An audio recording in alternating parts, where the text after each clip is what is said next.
si ñuy ñëw. waaw ñu faral ñoom am ñu benn problème. xam nga CENTIF man li ma gën a metti mooy ñu bari dañoo jàpp ne CENTIF daal nguur gi nga xam ne ñoom dañoo woote jubal jubbanti transparence ñoo fi indi CENTIF. loolu mooy li ma gën a metti man ci mbir mi. CENTIF nekk la cellule de traitement des informations financières ñu créé ko depuis 2004.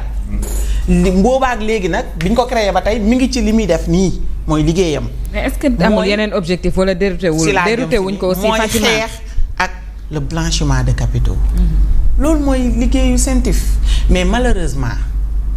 dañoo jël entité boobu. en 2024 jël ko. maanaam tu as comme l'impression que ni dañoo soppi rôle CENTIF mais CENTIF lii muy def yàgg na di ko def ay soupçon la waaw bu ñu ne laa dañoo soupçonné Fofana ci transfert comptam dafa xaalis bu bari dafa jaar loolu ay soupçon la soupçon ne veut pas dire que diw dafa def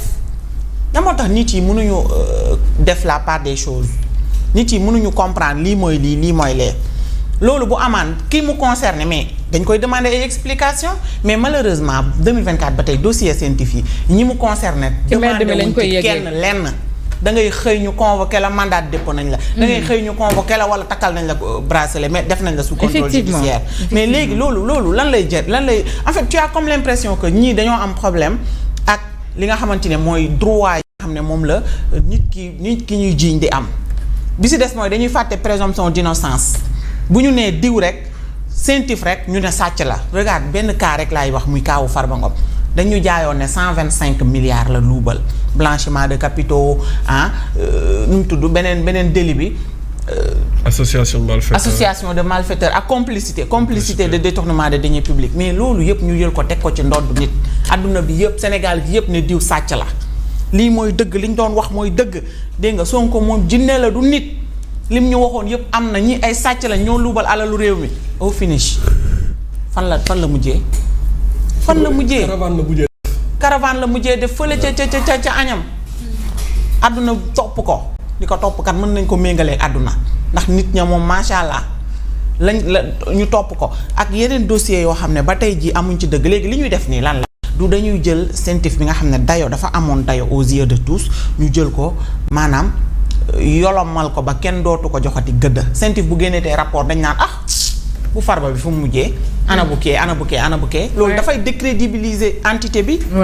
dafay tax la CENTIF si boppam kenn dootu ko jox gëdd gi ñu ko waroon a jox en tout cas lu ci mënti am mooy dañuy demati vers des élections mu frôlé na ko sànq ñu ngi waxati ay Abdou Karim Sall xam nañ ni mu mel mbaaw ci ay élections la ñu jëmati nañu fexe rek ba bu mu nekkati une volonté de vouloir liquider un adversaire politique nañ ko teg ci yoon ñu respecter le principe de contradiction ñu lijjanti lii ñu koy waxal lii ñuy wax lii ne topp ci dossier yi leeral ko ba mu leer laaj ko mu tontu indi ay firndeem nañu bàyyi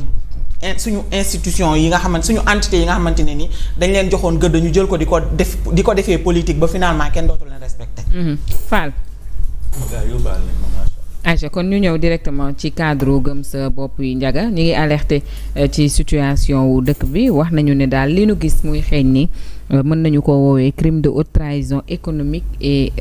sociale ils n'ont pas tort. non maa ngi leen di jaajëfal surtout Moussa Moussa Niang parce que heure bu ak cadre yi fa nekk yëpp parce que damay gis ne heure bu actualité amee surtout mu jëm ci askanu Sénégal lu mel ni ndóol geek lu mel ni côté social bi damay gis ne cadre gëm sa bopp yi dinañu def déclaration point de presse wala ñu def benn communiqué ñaawlu fi nga xam ni fa la ñu jëmalee askan wi te li cadre gëm sa bopp yi wax gis nañu ni moom la Sénégalais yi di dund ñoo ngi jëm ci tabaski boo xam ni tabaski bu metti la nara doon waaye Sénégalais yi li ñuy dund ci jamono jii waxuma yokkal leen mais la ñuy góorgóorlu ñoo ngi koy wàññi dagg leen ay 1% ñaareel bi ña ca doon liggéey ci suñu bari toroxal nañ leen ci wàllum liggéey ñu dàq leen beneen bi ñu baree bari ci nga xam ne ci korite gi boo gisee tabaski bi nara metti ñaari yoon mooy ñoo xam ni ci tabaski ci korite gi dañoo muñ loo woon seeni doom muñ loo woon seeni jabar ci wàllum xotti ba tabaski jàppoon ni bis bu ne dina gën a neex mais tabaski bi yooyu ñu muñ loo woon seen njaboot di ko xaar ñu war ko bégalee seen njaboot beneen bi xarum tabaski di leen xaar salaire yu tardé ñii ñu dàq leen beneen bi réew mi ci côté économie lépp taxaw kon cadre gëm sa bopp yi buñ jugee di wax ci li nga xam ni moom mooy ci wàllum réew mi lu ñu war a wax la te waxuñu ñoom képp mais dañoo waxaale réew mi fi mu tollu nii nag mooy fépp la mettee li saa yi doon wax naan jëndee fukk jaay juróom fa la ñu toll mooy fépp morso Baay Faal la maanaam ku ne am nga morso ci tisi bi am nga ci njaxas ndax fépp la mettee fépp lay bàq. Et puis Momo il parle aussi d'un Sénégal qui ne vit plus ab simple alternance mais dañu nekk di dund démolition institutionnelle parce qu'il faut dire que chaque jour ñu gis nit tëb attaquer institution yi te dara du la ci fekk. oui moom laay wax souvent ne dañu assister depuis 2024 à nos jours la désacralisation de nos institutions. te loolu daf leen di affaiblir. En commençant par le chef de l'État, le président de la République. oui loolu daf leen di affaiblir su affaiblir les institutions yi bu fekkente ne dëgëruñu dootuñu am lu leen téye ba ñu mën a taxaw et buñ taxawul on va assister à benn nërmeelu bu nga xamante ni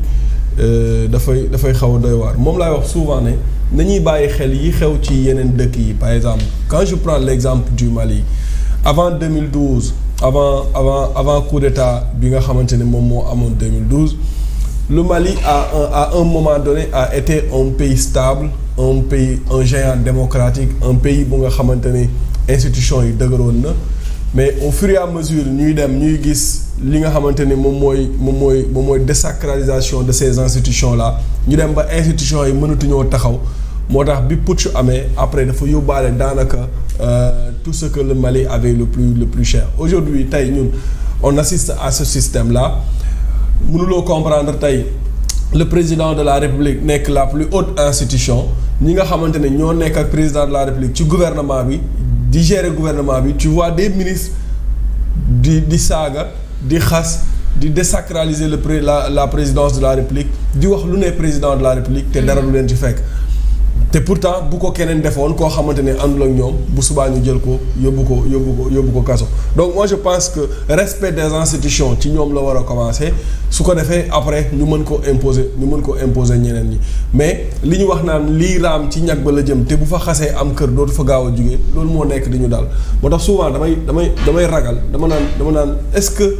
nit ñi nga xamante ne ñoo yor réew mi ñu ngi bàyyi xel maanaam la marche du monde en fait ni àdduna di doxee mais ni àdduna di évoluer ni dëkk yi aussi di évoluer ànd ak jamono ñun dañoo taxaw benn place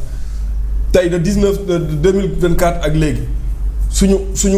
économie moom gis nga ni mu nërmeeloo loolu moom kenn waxatu ko léegi nag yematuñ ci nërmeelo bi ñu ngi commencé xotti wormay institution yi et loolu pour man c'est pas digne d'un patriote c'est pas digne d'un républicain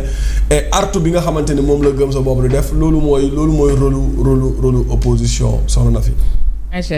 Mamadou les cadres de gëm sa bopp taayuñu la dernière fois am na ku ma doon dégg mu ne oui ce que le régime est en train de faire mooy dañuy opposé wu ñoom pour faire mourir xawma lan l'opposition kii la mais opposition bi je pense que ci li ñu war a nekk ñoom ñu ngi fa à l'image de gëm sa bopp de TAS de PDF de Khalifa Sall li mu def démb de keneen ak keneen. Oui, un régime qui gouverne et qui s'oppose en même temps.